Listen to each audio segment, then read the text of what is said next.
તો એસીના ગોડાઉનમાં આગ લાગવા અંગે તપાસ ચાલી રહી છે। અગ્નિકાંડની તપાસ માટે એફએસએલની ટીમ સ્થળ પર પહોંચી છે। સ્થળ પરથી એફએસએલની ટીમે એકત્ર કરી રહ્યા છે પુરાવા।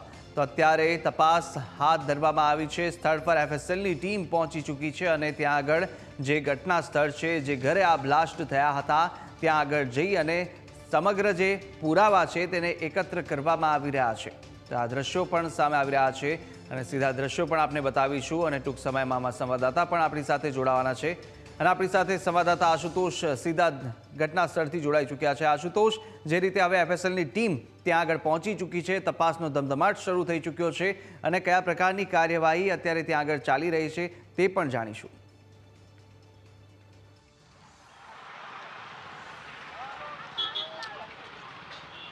ચીકુસાગરા વાત કરવામાં આવે તો ઘટનાના આટલા કલાક બાદ એફએસએલની ટીમ ફરીવાર જે છે તે અહીં ઘટના સ્થળ ઉપર પહોંચી ચૂકી છે। ગતરોજ પણ એફએસએલની ટીમ આવી હતી, પરંતુ આગ ચાલુ હોવાના કારણે જે છે તે સેમ્પલિંગ જે છે તે કરવામાં નહોતું આવ્યું, પરંતુ હવે આગ ઉપર સંપૂર્ણ કાબુ જે છે તે મેળવી લેવામાં આવ્યો છે। ત્યારે એફએસએલની ટીમ જે છે તે હાલમાં અહીં ઘટના સ્થળે પહોંચી ચૂકી છે। હાલ જોઈ શકાય છે કે રશ્મિકાંત મજુમદાર જે છે તે એફએસએલના ઓફિસર છે, તે પોતાની ટીમ સાથે અહીં પહોંચ્યા છે અને તમામ તપાસો જે છે તે હાથ ધરવામાં આવી રહી છે। લોકલ જે ટોરેન્ટની ટીમ છે તે પણ અહીં પહોંચી છે, લોકલ પોલીસ જે છે તે પણ અહીંયા પહોંચી છે અને તમામ પુરાવાઓ એકત્રિત જે છે તે કરવામાં આવી રહ્યા છે અને સેમ્પલિંગ જે છે તે લેવામાં આવી રહ્યું છે।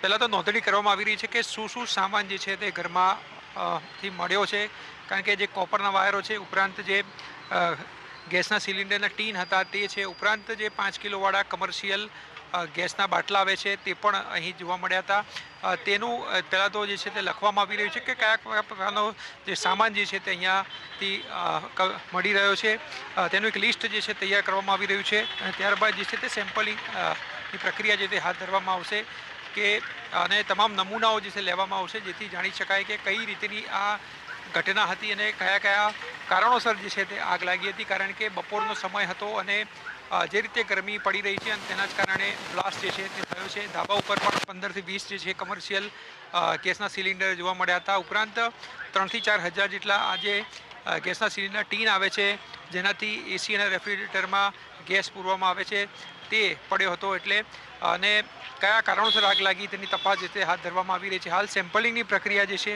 એ પણ ટૂંક સમયમાં શરૂ કરાશે અને ત્યારબાદ જે છે આગનું કારણ જે છે તે જાણી શકાય છે, પરંતુ દ્રશ્યો પરથી સમજી શકાય છે કે કેટલી વિકરાળ જે છે તે આગ હતી અને તમામે તમામ જે સામાન હતો ઘરનો તે બળીને ખાખ થઈ ચૂક્યો છે। કોપરના વાયરો જે છે તે પણ જે છે તે બળ્યા છે, સાથે તે ટીન્સ જે છે તે પણ તમામે તમામ બ્લાસ્ટ થયા છે। એટલે લોકોનું પણ કહેવું છે કે એટલો ભયંકર બ્લાસ્ટ હતો કે જ્યારે કે બોમ્બ ધડાકાઓ થયા હોય તે પ્રકારનો માહોલ જે છે તે જોવા મળ્યો તો લોકો ગભરાયા હતા અને ઘરની બહાર જે છે દોડી આવ્યા હતા।